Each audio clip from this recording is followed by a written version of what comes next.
الذين آتيناهم الكتاب يعرفونه كما يعرفون أبناءهم وإن فريقا منهم ليكتمون الحق وهم يعلمون الحق من ربك فلا تكونن من الممترين ولكل وجهة هو موليها فاستبقوا الخيرات أينما تكونوا يأت بكم الله جميعا إن الله على كل شيء قدير ومن حيث خرجت فول وجهك شطر المسجد الحرام وإنه للحق من ربك وما الله بغافل عما تعملون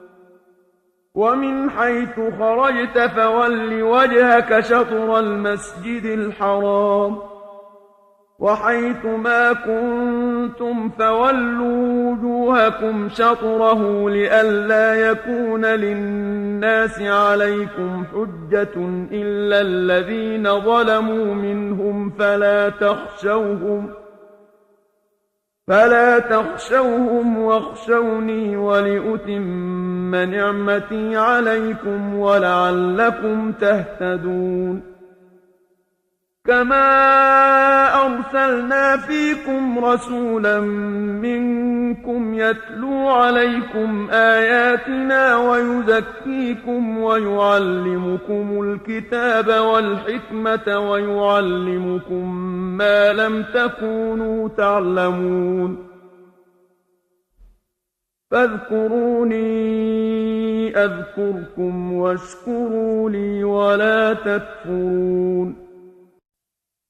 يا أيها الذين آمنوا استعينوا بالصبر والصلاة إن الله مع الصابرين